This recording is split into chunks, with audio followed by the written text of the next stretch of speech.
Hello' everyone from Jum and Chumu. এইটো এটা blog মই যেতিয়া হৰে কৃষ্ণ মন্দিৰ গৈছিলোঁ তেতিয়া তাতে বনাইছিলোঁ আৰু একচুৱেলি মই তাতে ট্ৰেইনিঙৰ কাৰণে গৈছিলোঁ। ফুড ছাৰ্ভিচ ইউনিট যোনটো সিহঁতৰ আছে ফুড ছাৰ্ভিচ ইউনিট, তো তেওঁলোকক মই ট্ৰেইনিং দিবৰ কাৰণে গৈছিলোঁ, তো তাৰে এটা ভিডিঅ'।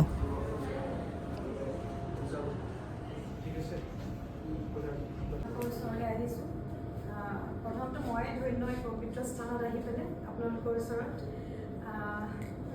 তাৰপিছত এতিয়া কথাটো হ'ল ইয়াতে অহাৰ উদ্দেশ্যটো হৈছে হাইজিনৰ ওপৰত অলপমান কথা ক'ব খুজিছোঁ আপোনালোকৰ ওচৰত, যদি আপোনালোকে অনুমতি দিয়ে। হাইজিন মানে আমি জানো হয়নে? হাইজিন মানে পৰিষ্কাৰ পৰিচ্ছন্নতাই হাইজিন বুলি কয়, নহয় জানো? গতিকে পৰিষ্কাৰ পৰিচ্ছন্নতাটো অকল এখন এষ্টাব্লিছমেণ্ট বা অকল এখন এটা জেগাৰ বুলি নহয়, কিন্তু আমাৰ সকলোকে লাগে। এজ এ পাৰ্চন আমি কিমান হাইজেনিক, হয়নে? আপোনালোকে ফুড ছাৰ্ভিচ ইউনিটৰ কোন কোন হয়? গোটেইখিনিয়ে হয়নে? ফুড ছাৰ্ভিচৰ গোটেইখিনিয়ে হয়নে? ফুড হেণ্ডলিং কৰে আপোনালোকে? ফুডৰ লগত জড়িত আছে ইয়াতে? ময়ো ফুড ডিপাৰ্টমেণ্টৰে হয় আৰু আমাৰো তেনেকুৱা ইউনিট আছে, তেওঁলোকক মই ট্ৰেইনিং কৰি থাকোঁ। ব্ৰাছ কৰিব লাগিব, তাৰপিছত আপোনালোকে কি কৰিব? সকলোৰে ৰুটিনবোৰ অলপ বেলেগ বেলেগ, তেওঁ তাৰ মাজতে আকৌ তাৰপিছত পানী খাব। পানী যে খালে সেইটোতো কৰি ঘৰটো চাফা কৰিলোঁ, তাৰপিছত আমি নিজে গা ধুব লাগিব, হয়নে নহয়? স্নান কৰিলোঁ, সেইটো আমাৰ পৰিষ্কাৰ, সেইটো চবতছে ইম্পৰ্টেণ্ট বস্তু। আমাৰ কাপোৰখিনি ধুলোঁ, তাৰপিছত আমি খোৱা বস্তুখিনি কিমান চফাকৈ ৰান্ধিছোঁ সেইখিনিয়ে পৰিষ্কাৰ, বুজি পাইছে? তাৰপিছত আমি আহিলোঁ ইয়াত আহি পেলাই আমাৰ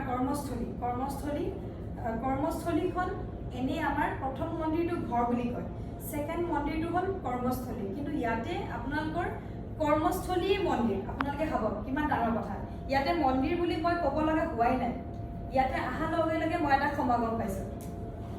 তো গতিকে পৰিষ্কাৰ পৰিচ্ছন্নতা, এতিয়া ইয়াতে আপোনালোকে আহিলে, অহাৰ পিছত আপোনালোকৰ ডিউটিছবোৰ কেনেকুৱা হয় মই নাজানো, কিন্তু মই এইখিনি জানো যে আপোনালোকে ফুডৰ লগত জড়িত হৈ আছে, গতিকে আপোনালোকে নিশ্চয় আপোনালোকে ফুড হেণ্ডলিং কৰে।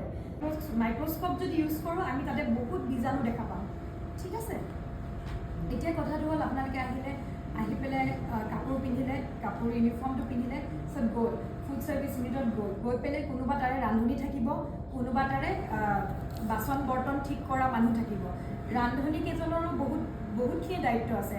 আপোনালোকে যেতিয়া এটা ফুড ছাৰ্ভিচ ইউনিটত যায় আপোনালোকে হেডকেপ পিন্ধিব লাগে। হেডকেপ কিয়নো পিন্ধিব লাগে? চুলিৰ পৰা বিভিন্ন ধৰণৰ আমাৰ বীজাণু আহিব পাৰে। আপোনালোকে যেতিয়া ক'ভিড-19 হৈছিল জানে, আমি হেডকেপটো খুব সেইটোৰ ওপৰত খুব গুৰুত্ব দিছিলোঁ। তাৰপিছত মাস্ক পিন্ধিব লাগে আৰু হাতত পাৰিলে হেণ্ড গ্লোভছ পিন্ধিব। পাৰিলে মানে নহয়, ইটছ ভেৰি এচেঞ্চিয়েল, আমি হেণ্ড গ্লোভছ পিন্ধিব লাগে।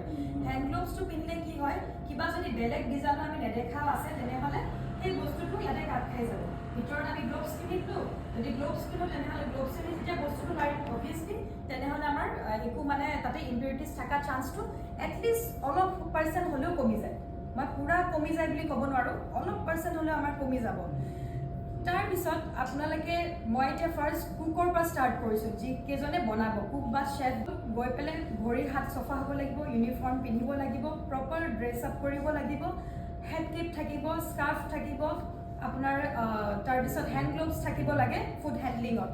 আৰু আপোনালোকে যেতিয়া বনাব খোৱা বস্তুটো, কথা পাতি নবনাব, মুখৰ পৰা হয়তো থু পৰিব পাৰে, সেই সৰু সৰু কণিকাবোৰ গৈ পেলাই যেতিয়া পৰিব সেইবোৰেই সেই খোৱাটোত ইম্পিউৰিটিজ আনিব, বুজি পাইছে? তো গতিকে কথা পাতি কাম নকৰিব। যিখিনি কাম আপোনাক বুজাই দিয়া হৈছে, দায়িত্ব যিখিনি দিয়া হৈছে অলৰেডি আপোনালোকে জানে। আজি মোৰ দৈনন্দিন কেনেকৈ ষ্টাৰ্ট কৰিম কুকখিনি, আজি মই এনেকৈ বনাব লাগিব, আজি মোৰ এইকেইটা আইটেমছ, তেনেকৈ আপুনি বনাই যাব। আৰু কণ্টামিনেশ্যন নকৰিব, এইখন হাতা ইউজ কৰিলোঁ, সেইখন হাতা আকৌ মই ইয়াতো ইউজ কৰি দিলোঁ, সেইটো নহ'ব। যদি ভাত বনাইছে ভাতৰ হাতাখন বেলেগ, দালিখন বেলেগ, চব্জিখন বেলেগ, সেইটো মনত ৰাখিব। তাৰপিছত এই কথাটো আহিল, কাৰণ কিয় আপোনালোকে ভাবিছে চাগে, কাৰণ এইবোৰতো খোৱা বস্তু হয়, আমি ঘৰতো সেইটো কাম কৰোঁ খোৱা বস্তু, কিন্তু এটা কথা থাকে, ফুড ইণ্টাৰেকশ্যন হয় কেতিয়াবা, টেঙা তিতা বস্তু আমি মিক্স কৰিব নালাগে, আপোনালোকে জানেনে? তেনেকুৱা ধৰণৰ বহুত কথা আহে, তো সেইবোৰে হেল্থ হাজাৰ্ড কৰে। বিভিন্ন ধৰণৰ যেতিয়া আমি খোৱাবোৰ যেতিয়া মিক্স কৰোঁ আমি জানিব লাগিব কম্বিনেশ্যনছবিলাক যে এইটো বস্তু যদি আমি একেখন হাতেৰে দি আছোঁ কিবা অপকাৰ কৰিব নেকি স্বাস্থ্যত, সেইটো বহুত ইম্পৰ্টেণ্ট কথা। তাৰপিছত আপুনি খোৱাটো বনালে, খোৱাটো আপুনি কেনেকৈ বনাইছে, কুক কৰিছে নাই, হিটিংটো আপোনাৰ ভাল হৈছেনে নাই। আপোনাৰ চব বস্তুৰে এটা বইলিং পইণ্ট থাকে, এটা কুকিং পইণ্ট থাকে, সেইটো টেম্পাৰেচাৰত আপোনাৰ 20 জন 25 জন 30 জন 60 জন যিমানে মানুহ নহওক। কথাটো হ'ল যে কাৰোবাৰ হয়তো আজি অসুস্থ, কাৰোবাৰ আজি শৰীৰটো ঠিক লগা নাই, আজি গাটো মোৰ ভাল নহয়, বা আজি হয়তো মোৰ কিবা এটা অসুবিধা লাগি আছে, মোৰ লগা নাই যে মই কাম কৰিব পাৰিম, তেতিয়া জোৰ জবৰদস্তি কাম নকৰিব। সেইটো এটা আপোনালোকৰ ৰেছপনচিবিলিটি বুলি ধৰক। আপোনাৰ যদি কিবা ভাইৰেল ফিভাৰ হৈ আছে বা এনেই নৰ্মেল ফিভাৰ হৈ আছে, কাহি আছে, আপুনিতো গম নাপায় এইটো ভাইৰেল ফিভাৰ নে কি ফিভাৰ হৈছে, আপুনি সেই বস্তু টেষ্ট কৰাব লাগিব। আৰু এনেও জ্বৰ হৈ থাকিলে আপোনালোকে নাহিব।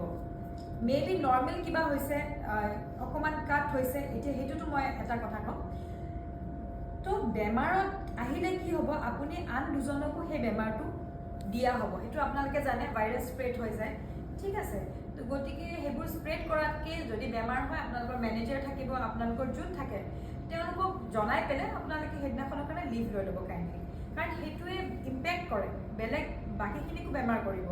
গতিকে সেইটো প্ৰব্লেম যাতে নহয়। কোনোবাই মনে মনে বোলে মই যদি আজি নাহোঁ হয়তো মোৰ কিবা এটা হ'ব পাৰে, হয়তো মই ডাইৰেক্টলি কৈ আছোঁ মোৰ চেলেৰি কাট হ'ব পাৰে, ময়ো এমপ্লয় হয়, আমিও এমপ্লয় হয়, গতিকে মই ডাইৰেক্টলি কথাটো কৈছোঁ। সেইটো নাভাবিব, আপোনাৰ স্বাস্থ্যটো আগত। আপোনাৰ হেল্থটো যদি ঠিক নাই আপুনি বেলেগক কেনেকৈ শুশ্ৰূষা কৰিব, সেইটো কথা হ'ব। তো ষ্টাফে বেমাৰ হ'লে সেই বস্তুটো হেৰি কৰিব লাগে। মই সেইটো পাৰ্চনেলি কোৱা নাই, এজ এ হ'ল কৈ আছোঁ, সেইবোৰ আমাৰ গাইডলাইনছত থাকে, মই কৈ দিছোঁ হাইজিনৰ বিষয়ে, ঠিক আছে।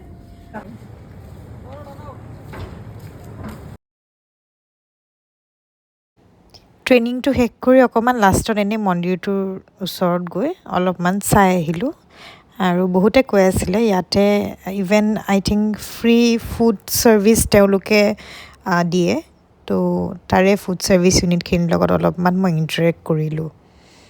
আজিলৈ ইমানেই, বাই। ভিডিঅ'টো কেনেকুৱা পালে ক'ব।